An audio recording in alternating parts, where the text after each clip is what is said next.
So let's be honest here. Did you ever think you'd hear that music again? Right? Did you, Tony? Did you think you'd hear that again? I wasn't sure, to be What? truthful. Yeah, and yet here we are. Ladies and Here we gentlemen, are. welcome back. Wheel tapping. This is number 35. We took a little bit of a breather. I think a lot of that's due to I don't know that we had a lot to talk about in between, right? Like I felt like we were diving in, we were doing it. We talked about everything we wanted to talk about. We talked to some awesome people along the way. Indeed. Yeah. And life gets busy too. So Yeah, it does. You've had new job challenges and things. I've had new job that now I'm out of town at least once a month these days. So, things have been very, very different on our fronts. But we thought we'd carve out a little time and let's talk about some stuff. And yeah.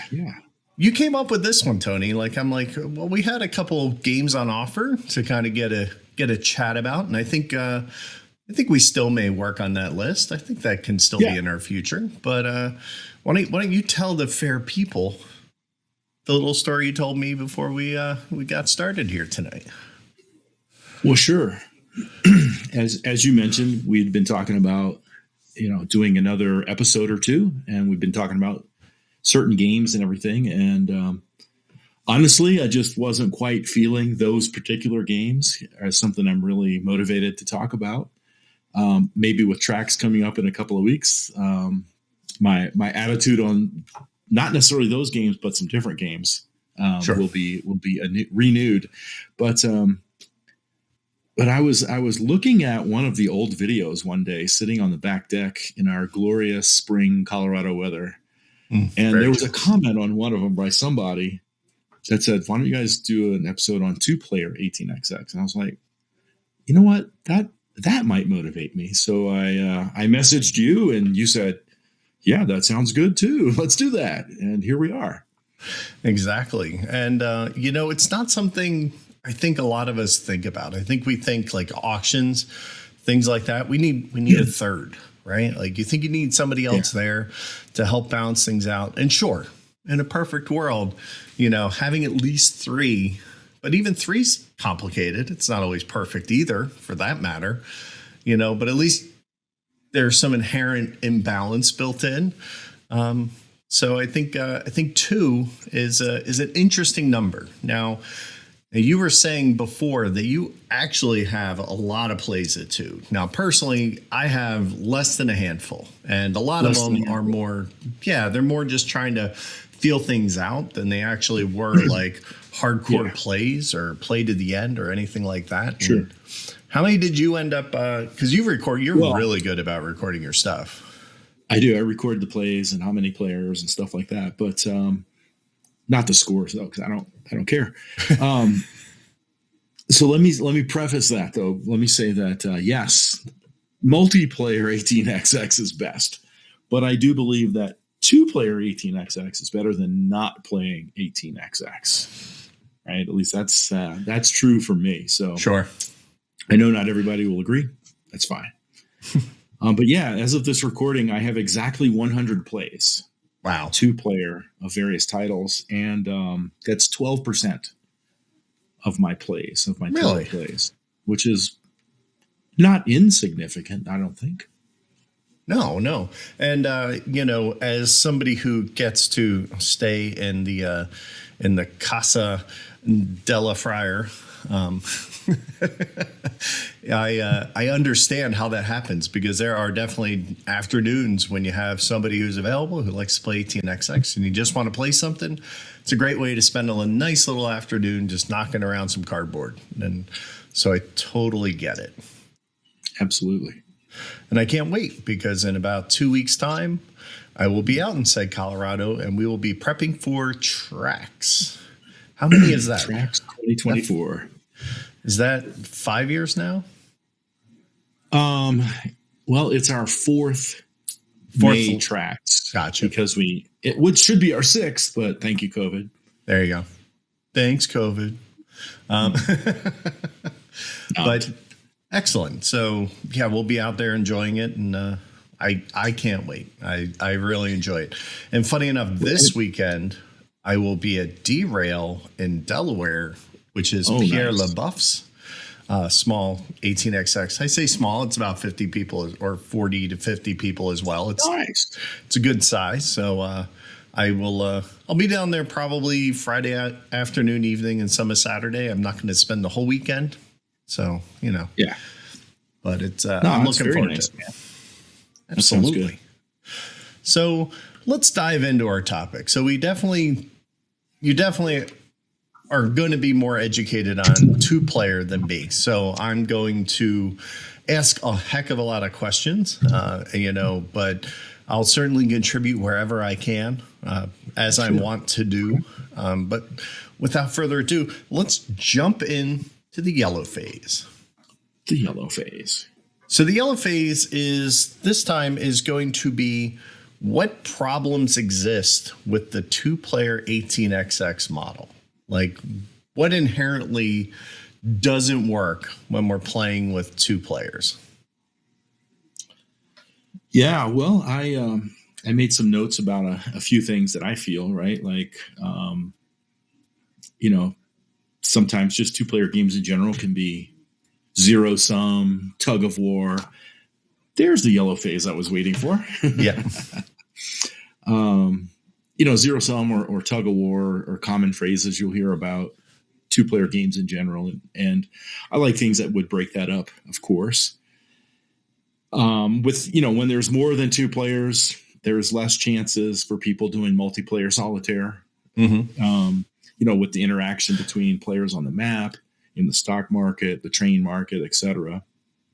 And let's face it, like 3-way cross investing or 4-way cross investing is more interesting than 2-player cross investment, right? Because like often you'll end up, let's say the game only allows you to own 60%. Well, it's 60-40, right? Or you own 60, I own 40.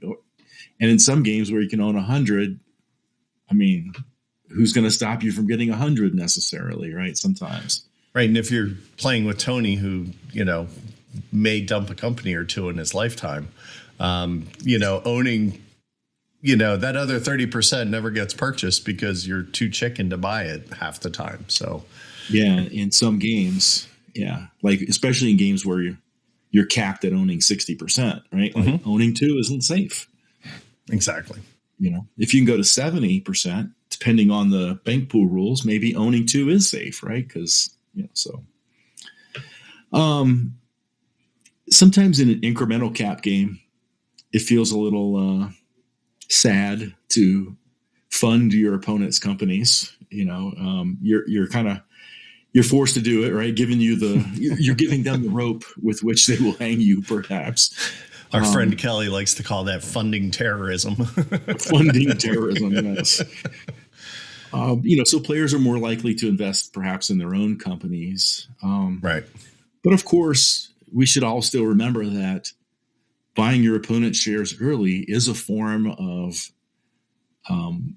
business warfare, right? Because I am denying you later capital or stuff like that. So, yeah, and I think that's something that I think you learn later on sometimes, right? Like you realize that, I'm buying this share at $80. I'm giving you $80. I'm like, great, but in 2 ORs, you'd be giving them $120, $140. So plus the dividends. And at least this way you're getting paid on it.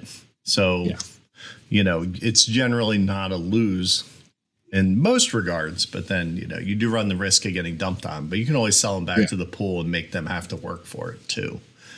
So does it do anything to the map, you feel? Like, I mean, when you're playing with 2, I feel like the group think's kind of out of the map, right? Like you're not. I think like a big map lets you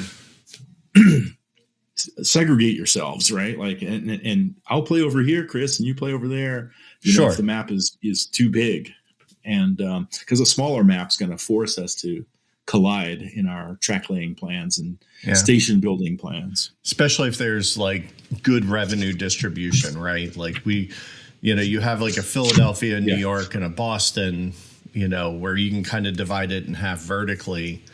Exactly. Yeah, I can see where that would definitely come into play, but So map map is an issue.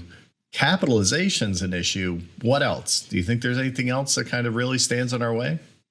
I mean, those are the big things that come to my mind, right? Like opportunities for the game to be zero sum, right? Like my gain is equal to your loss or vice versa.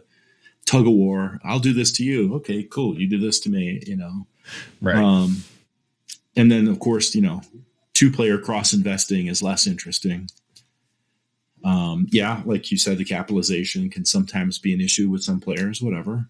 And a map that's too big, right? Yeah. Bigger games.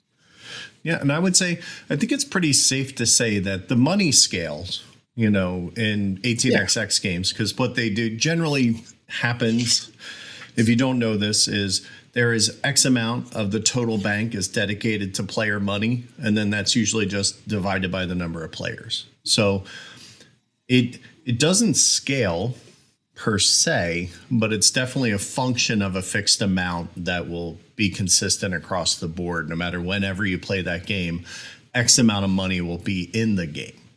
But I don't think it ramps up or down based on the number of players, the total amount. Yeah, I mean it's generally like that, right? Like games like 1846 have a consistent amount of money per player, no matter what the count is. What they do is scale the train deck instead of scale the money, so, but same thing, only different. Yeah. Right. And then we don't see too many games that scale the map for players. I mean, there's a handful, and I'm sure we can talk about them. But we're going to come up with a couple for this combo. Yes, there's a couple, but I think again, as a broad generalization, it's definitely the exception, not the rule. Even when you go from playing like 3 to 4 and you go up to a 5 and a 6, a lot of times those maps tend to be the same, and tile pools and everything like that, right? So I don't know that there's inherently a lot of those patches, I guess we could call them, built into base 18xx, right? Like you can't just say like play it at 2, it'll work. Well, we'll talk about that stuff, right? Because I feel there are two games that you just play it at 2 and it'll work. But over the last several years, right, there has been games coming out that have variants for 2 players, right? Which is a great segue, Chris. I think it is. So let's.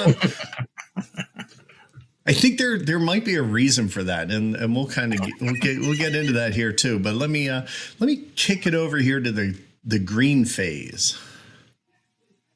So the green phase is, we're going to just kind of talk about in this little clump games that have 2-player variants, right? So these are games that have a way to be fixed and able to do 2-player rules, right? Now, you kind of said there's been an uptick in 2-player availability in 18xx games, and I think there's a couple reasons for that. I think there are, during development, I think there's always a lot more opportunity to play at different counts. So I think that there are times when all you have is 2 players. So either you're playing multi-handed or you're doing something because you need to test a feature of the game out. And either you may stumble across a version that kind of works or you find a workaround.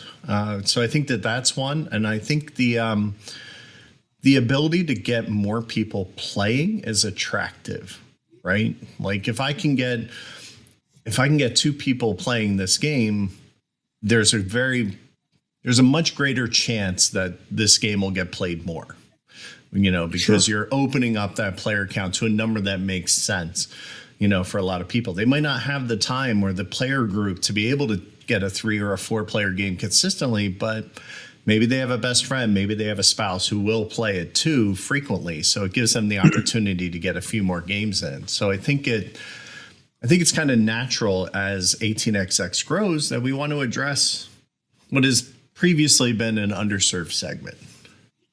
Yeah, I will add to that often those 2-player variants are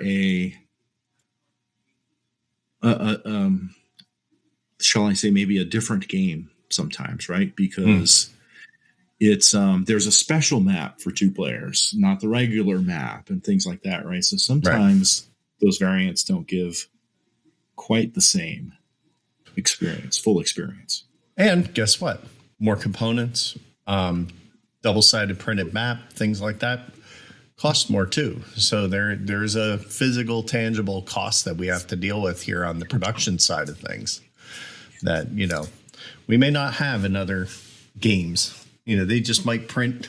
I can't tell you how many times I get a game down and I get solo rules, and it's just like I just put them in a Ziploc bag and shove them under the insert because I don't care. Recycled.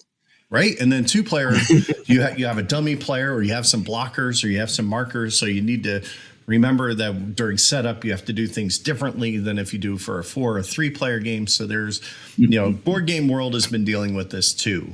It's so it makes sense that we're here, with 18xx. So, Tony, what are some good examples of games that use variants to allow a second player?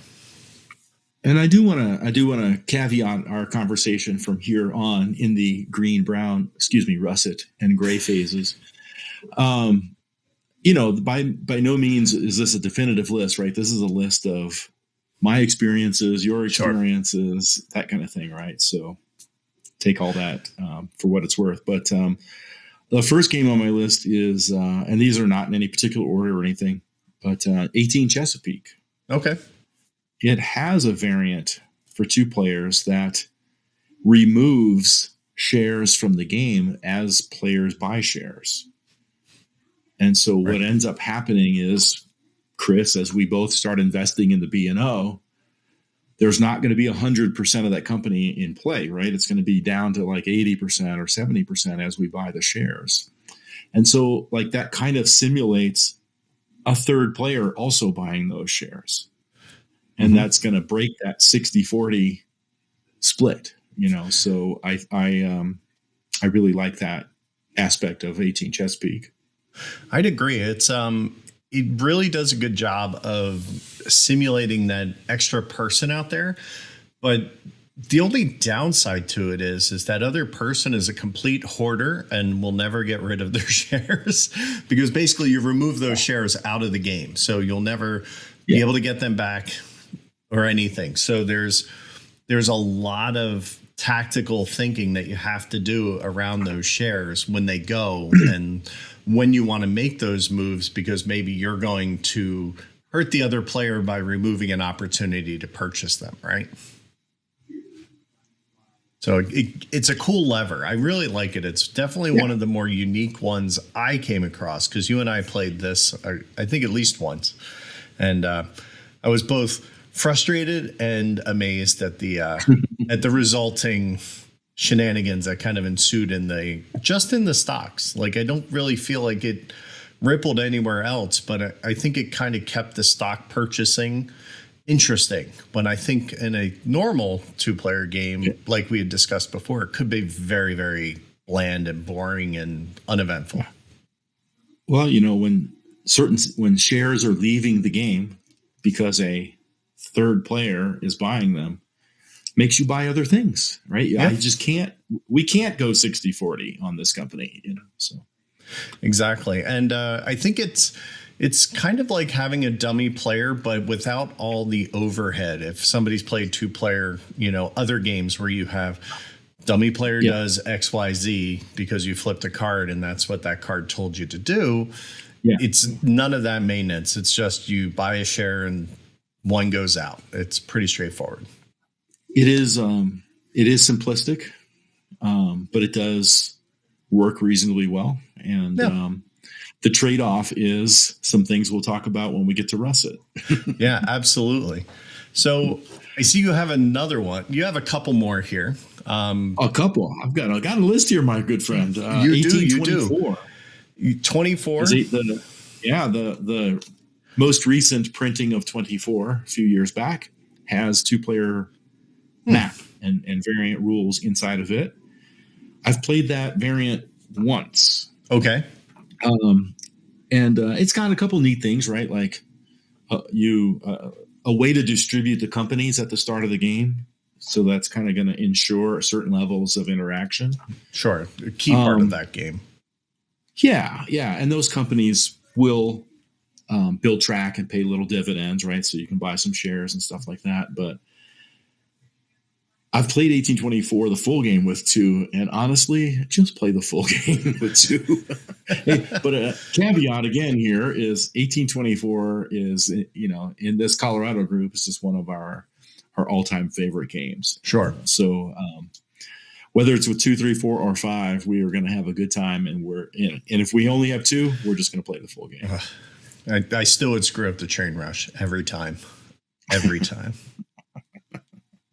But I like the idea that, because that initial quote unquote auction is so much of the flavor of that game that I think that's what you need to offer some control over, or the variability, so that you kind of very easily something could get out of balance very fast in that game. Otherwise, you take all the purple ones, I'll take all the brown one, that kind of stuff, right? Yeah. It needs to be mixed up, and that happens, right? But and you can carry that variant over or something, probably, I guess. But we just don't have that problem. Like, we're all super experienced 1824 players, right? So if you're taking purple 1, I'm taking purple 2, and and vice versa on the orange. We're just not going to let each other.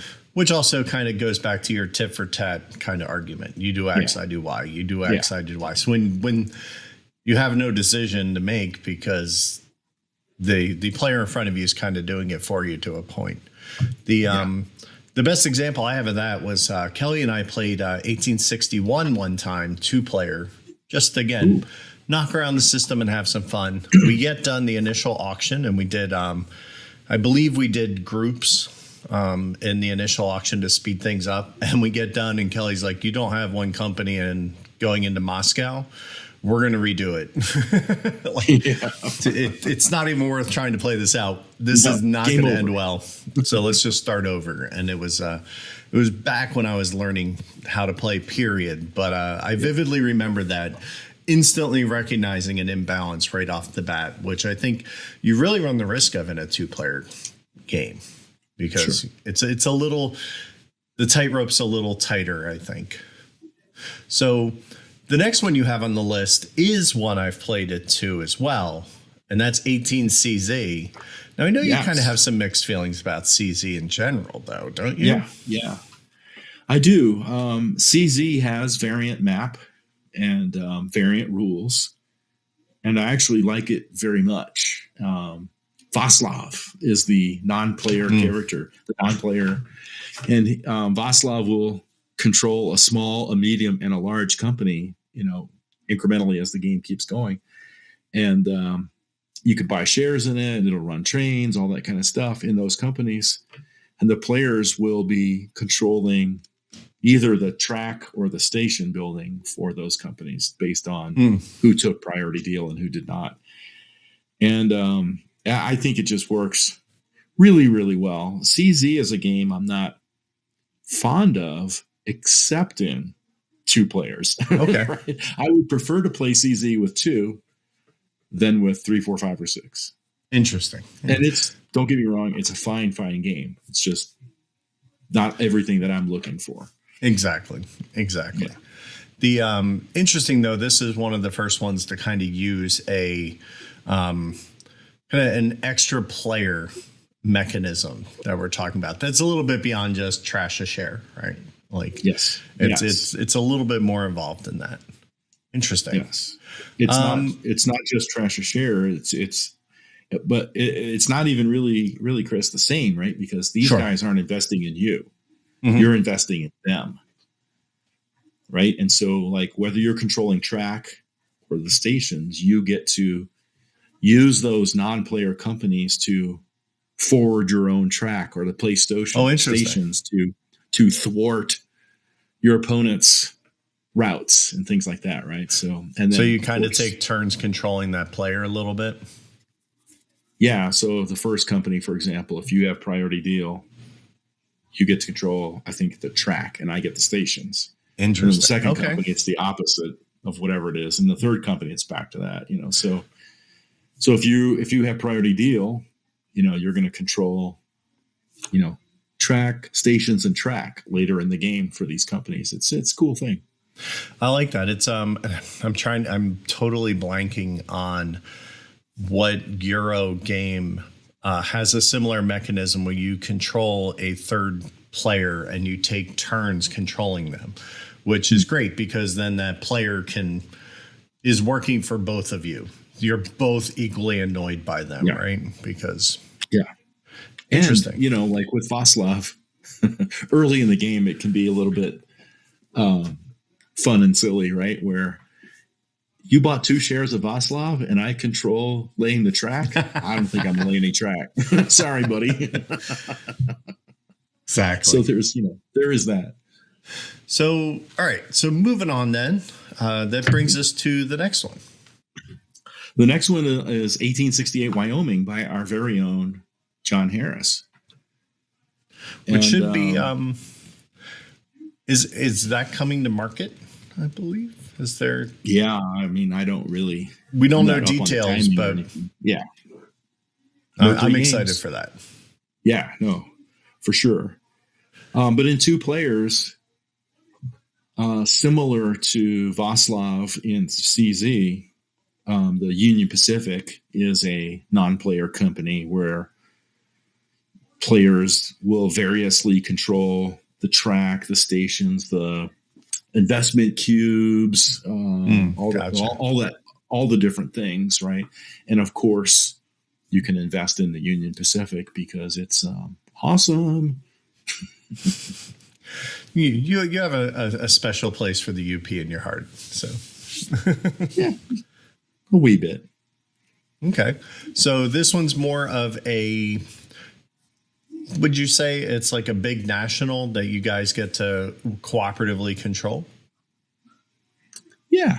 Okay. That sounds legit. I relate to you calling it that national, because the UP kind of can dominate down here, in the south part of the board and everything. So, yeah, that might be an apt description. All right, fair. Yeah, excellent. All right, so we got a couple more. We'll kind of walk through. I think they're interesting nonetheless. 18GB. Yeah, GB has two-player scenarios where you're playing in east-west sections of the map or a north-south section of the map. So you don't have that makes the map smaller, right? So you're not playing on the big map where you can go in your way and I can go in my way and not get in each other's way. Multiplayer solitaire, we love that. Multiplayer solitaire, right? And GB also has receivership, so that you can dump the company on the bank, right? Oh, like okay. That kind of a concept. Interesting. Yeah, so I think like games that have receivership in it, and there's others that we'll talk about, is a good way to break up some of the symmetry where it's like you have this company and this, I have this one and I have 60-40 because it's easier to what's in this Coca-Cola? Yeah, it's easier just to use these companies for nefarious purposes, if you will, and move them along. But of course, the game nurtures them back to health a little bit, right? And then you want to get back in them, and so I think that games that have receivership will help 2-player games avoid the symmetric investing. Interesting. Yeah, I mean, again, it's a problem. You have to solve a couple of these balance problems, and I think that's another interesting take on, how do you solve for the company problems? Because GP can be a little tight. I mean, losing a company because you can't run it well is not unheard of in that game. Not at all. Well, any game that has receivership as a rule, you should investigate on how to exploit that. So. I am not good at it, by the way. The orange and yellow sections are just me. Didn't intentionally put anything in there. I'll leave it at that. So, 1846 is another. I was interested to 'Cause- see this on the map because I've definitely never thought to play 46 at 2. So Oh yeah. what makes it work? Well, the 2-player variant is authored by Tom Lehman and published on BGG, right? But like the companies that are not in the game, their tokens are on the board, Okay. and so there's a little bit of blockage already going on, and so that's kind of neat. You can also own up to 70% of a company, All right. which may help. 60-40 is almost 50-50, right? So 70-30, maybe I can get an advantage, a more pronounced advantage. Right. And then somebody, because there's still the 50% rule, you can own 20% safely. Right. If someone owns 70. Yeah. Exactly. So I think it helps encourage that cross investing or makes it a little more safe. Let's leave it that. Yes. And the train deck is different, the train roster for 2 players. And there's like it escapes me exactly right now, but there's special rules at the end of the game for if the bank runs out of trains, you might not need a train. Right. So you can like do some other shenanigans in that respect too. Interesting. Yeah. Interesting. Need to explore that one. Yeah, I have played it. It works. And we love 46. Yeah, right. Many groups do. Many groups do, yes. So that brings us more. to something near and dear to our hearts. In fact, Yes. 18 India. So 18 India. I think that is a decent 2-player game as well because you have a lot more shares in your hand. And therefore, it could be a little more, we like to use the word lively in terms of taking over companies or what have you, right? I'm going to lay down 3. Right. So we also, in the latest issue of Mainline Magazine, Kickstarter ended today. Congratulations. Thank you. We are publishing some 2-player variants in there about how to mess with the hand of cards that you have so that perfect information does not exist. And there's a couple of variants in there that are pretty cool. So just enhancing that, right? Sure. Yeah. I like it. Let's see. And then I did notice that GMT will make the rules available when they do the refresh for the potential next printing. So yeah, Ken is actually working on that right now. Pretty exciting. Yeah. Excellent. So the last one game is actually this one. Yeah, I 1825 played Unit 3. But I have not played Unit 3. No, I played Unit 1. But okay. I have not played 3. Unit 3 is specifically 2 players. Interesting. 2 players. It doesn't have any special rules, but again, 1825 does have receivership. Okay. So, I have not played 25 2 players. I've not played Unit 3 2 players. But I've played a lot of games with receivership in it. And so again, there's that way to maybe misuse some companies, break up the symmetry in investing and stuff like that. So I think that might work out. I do find 25 to be a little bland, however, a little dull, but well, I mean, come on, let's be honest. It's a very mature design, I guess is the best way to put it. It is. So there's not a lot of chrome on it. I remember it being very restrictive. Yeah. As far as a lot of some of the rules went. So I know that it's it's a tight field to play on. My assumption is there are lots of excellent 1825 players out there that say you just don't know how to play, and they're probably right. Oh, I know they're right. I don't have a problem with that. Yeah. So, but maybe, if someone is going to be at Trax and they're listening, they can teach us some 1825. And you had, I believe it was last year, some lovely person donated the entire set of 25 to the Trax library. So it will be there every time. No small gift on that. Yes. All right. So that's all the games that kind of come to mind that you've kind of played or want to play. In the case of 25, I'm assuming that have like variants built into the box, but there definitely has to be some games that are just naturally good with two, right? They just kind of pop out. So let's get on to talking about them in the brown phase. So the brown phase is just basically, like I just said, it's au naturel. Games that just naturally have good mechanisms for two players. And I believe we've both played at least the one that you want to talk about. Yeah.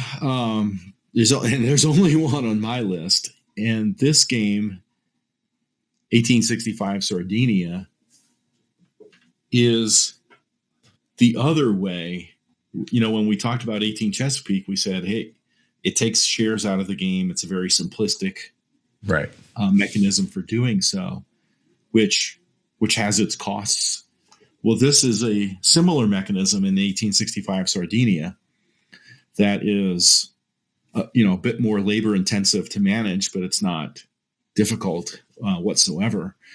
And I find it very fascinating, actually. So the dragons, right, in 1865, they have non-player characters. They're just investors that work on an algorithm that is based on the health of your company, i.e., what's your current train status and how many station tokens do you have out there?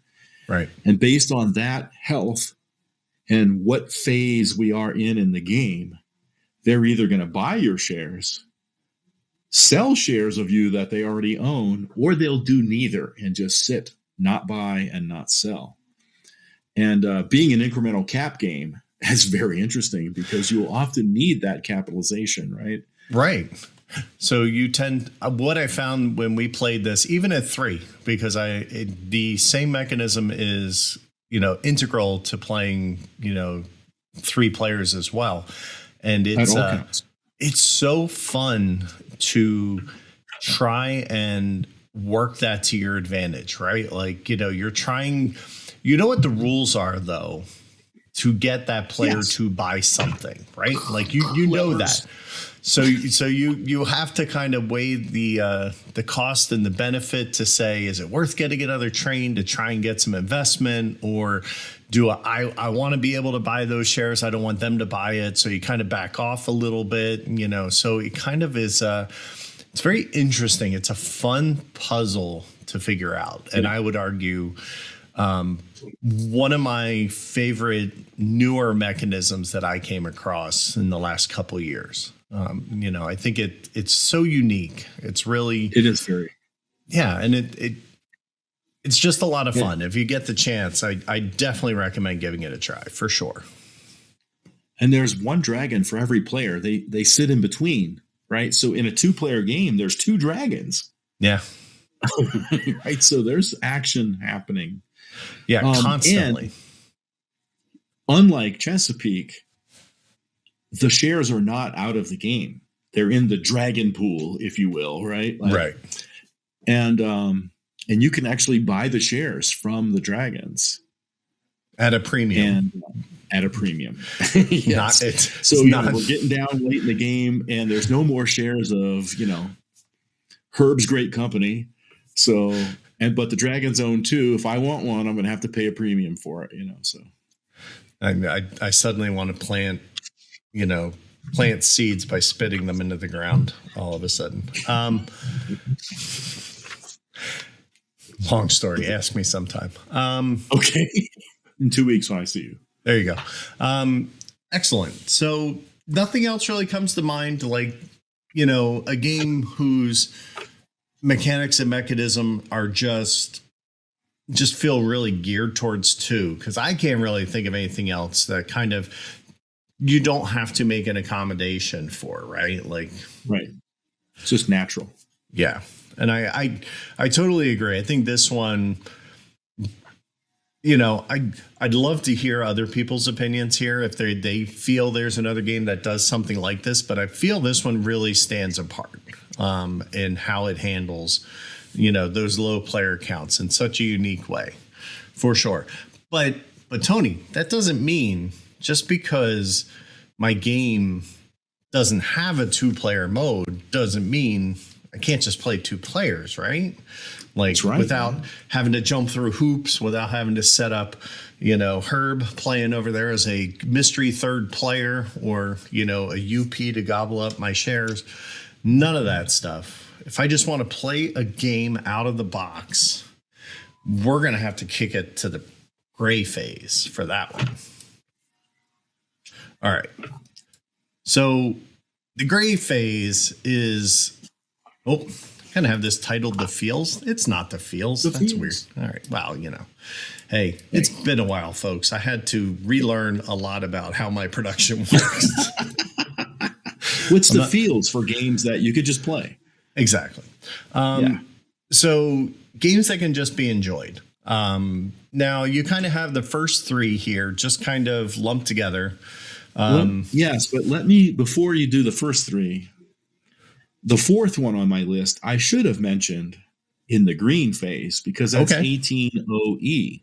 Because 18OE is chock full of little scenarios for 2 players, for 3 players, and stuff like that, which takes the gigantic map and says, okay, we're just playing in England, we're just playing in Spain, that kind of thing.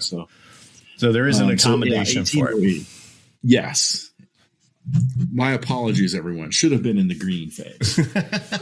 Yeah, it's still kind of a gray area. See what I did there? So, it kind of happens, right? Funny. But back to what you said. The first 3 games kind of all fall in the same thing of they have just a very small map without any specific player rules or any specific rules for 2 players. Mm-hmm. And that I find are a lot of fun. And 18 Scan for Scandinavia is one. That's a fantastic little game. 18 FL, 18 Florida. Also Florida fun and fantastic. Yeah, little string beam map. We do like that game. Yep. And the hotels. Love the hotels. And 18 Nebraska. I played 18 Nebraska 2 players. And it's fast and furious. Which is a great thing. Excellent. You listed 1812. I'm not familiar with that one. Yeah, 1812 is very similar to 1861. It's also by Ian Wilson. Okay. It's just for 2 to 4 players. And it's also, a small map. There's no special rules or whatever, but there's mergers. Mm-hmm. And so the mergers can maybe cause, some different investment opportunities, right? Depending on when companies get formed and such. Excellent. I've played 1812 2-player as well. It's pretty cool. Okay. You listed one of Ian will be at tracks, by the way. Excellent. Yeah. Excellent. You get to run into a lot of cool people there. That's for sure. Yes. The next one is one of our favorites, Mr. Hutton's 1862. Yeah. Just, small, brutal map. The different train types on that small map will force you into some, player interaction. There's tons of companies. There's the, receivership as well there. There's lots of things going on in the game that are going to make it interesting even for 2, I think. Now, I have not played 62 with 2.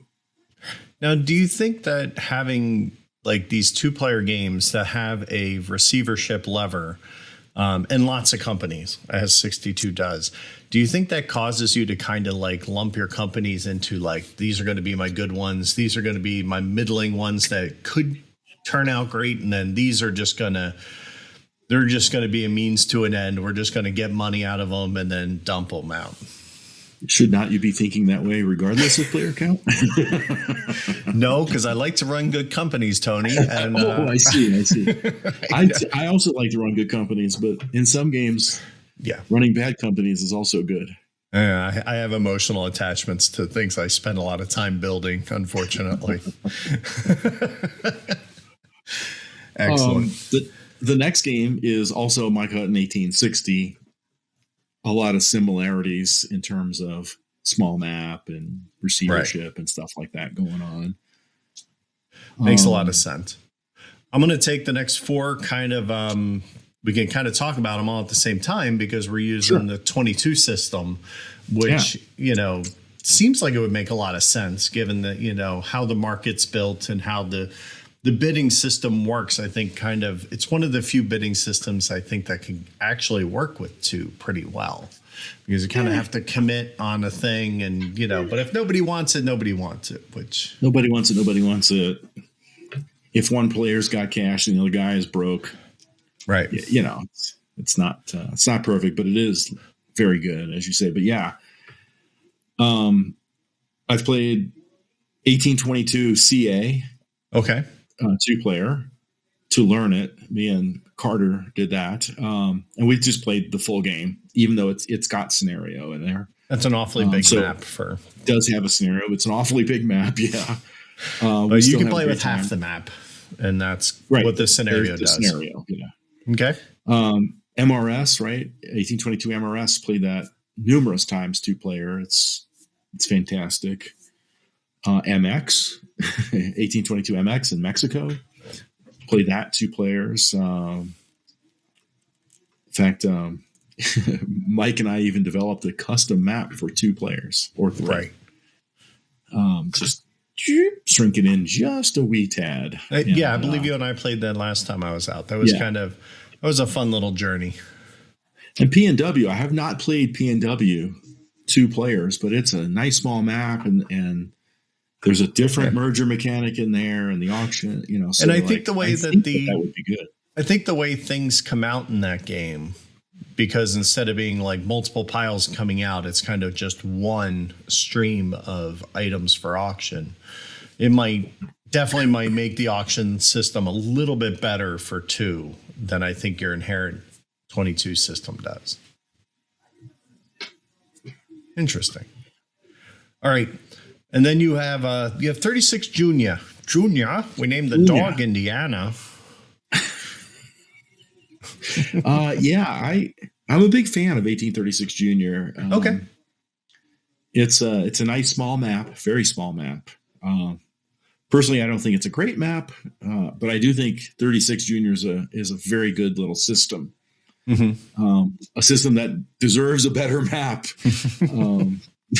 And there's no specific 2-player rules, but you know, it's 1830, but you have to buy trains only one of a type per OR. So it paces it out a little bit.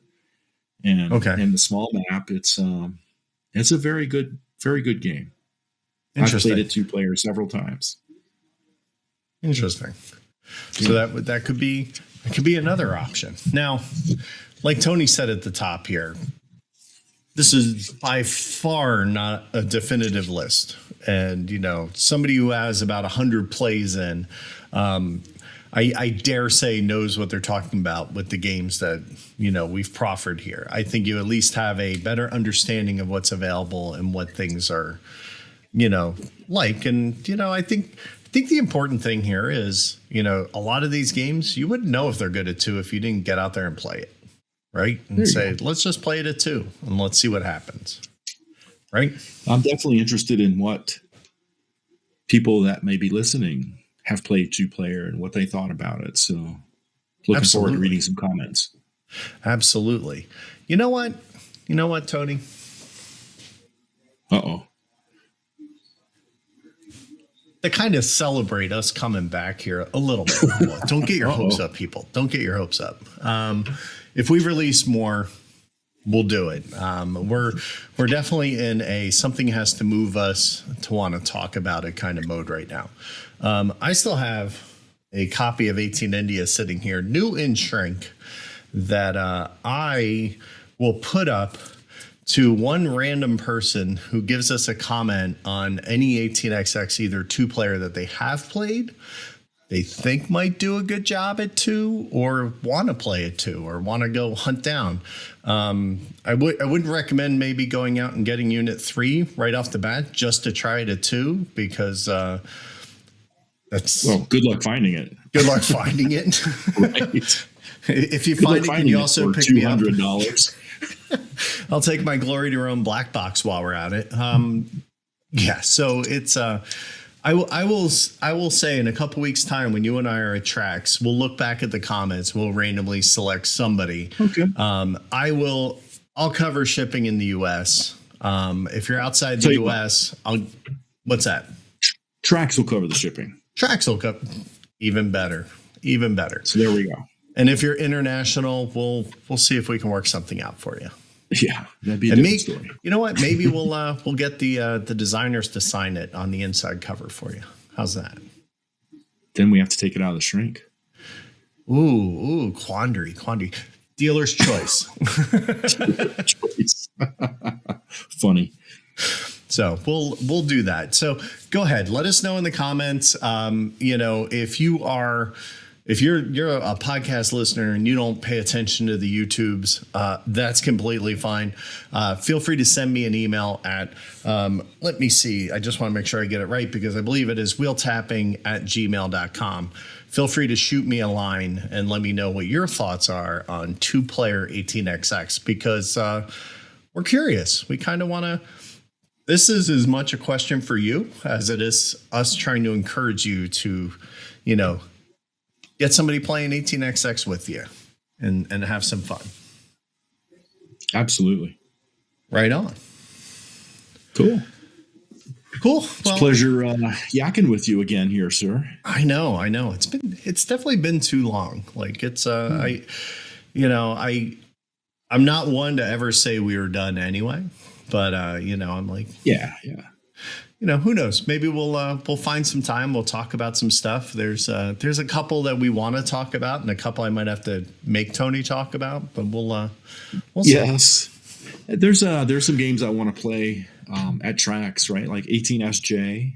Yeah, I'd like to play the new NY. Texas, the new NY. So I think let's get some of those plays in at tracks and whet our appetites for conversation.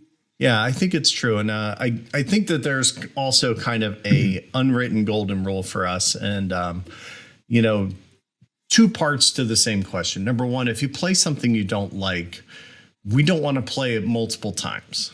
If it's something we don't like, we don't like it. We're out. There's 200 other games, and we're not exaggerating, that we would rather go play. So we're not going to get multiple plays in to have a good, honest, deep discussion about it. That isn't to say we don't give games fair shakes, but if you don't like a thing, we don't like a thing. And then, of course, we also don't necessarily like talking bad about a game because in a lot of cases, we may very well know who designed it. We don't want to hurt feelings. Not every game is for every consumer, every person, every player. And we leave that for you to discover on your own. So we're not going to sit here and say, oh, we didn't like it. It was garbage. We didn't enjoy this. We didn't enjoy that. Plenty of other places for you to find that information. The internet's a cesspool, so I'm sure you can. Dive right in. Exactly. So, you can, hey, wait, we're on the internet. So they're kind of our limiting factors. And it's, we really want to enjoy something that we want to share and talk about. And, I think in a couple of years, I think we've had a couple things crop up that we are excited to talk about. And, what just popped into my head, speaking of things to talk about, Atlas Obscure, the Railways of the Lost Atlas with its different sized map. Yeah. I wonder if it would work. I'm ready to talk about it right now. I love that game. Okay. Well, then maybe that's one of our next shows. It's really, really cool. And it will be at tracks. Yeah. It's with its gimmick of, it's MacGuffin of the map setup and everything, how it could be skewed for 2 probably right off the bat. I'm curious now. We might have to, that might be one for played it too.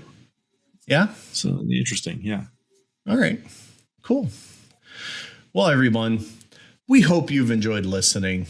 And, thank you so much. If you still have us on subscribe and we popped into your feed somehow and you're just like, whoa, holy cow, they did another episode. We're kind of here. We're kind of having fun, and we're back. And then in probably 3 weeks' time, we're going to be probably staring at a big boy outside of Denver, I believe, after tracks. So exciting. It's actually inside of Denver. Yeah. Yes, it's in the city limits. Nice. But yeah, no, there's a big boy on display at a local museum, and it is amazing. Yeah. That's awesome. And I can't wait. So thanks, everybody. Have fun. If you're going to be at tracks, be sure to say hi. I mean, I kind of feel like I'm there for a reason, right? Like, play games, say hi, and have some fun. That's it. Yeah, man. Looking forward to seeing you again, Chris. Cool. All right. See Even you though soon. I just saw you like a couple months ago.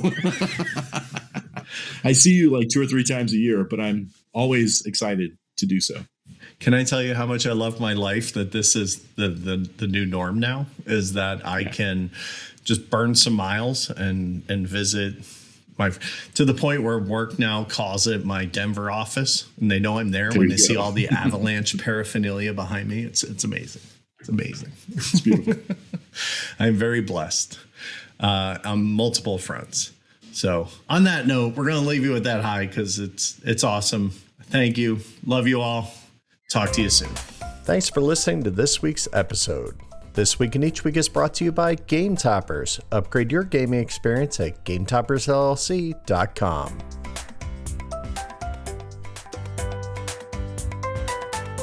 We'll see you next time.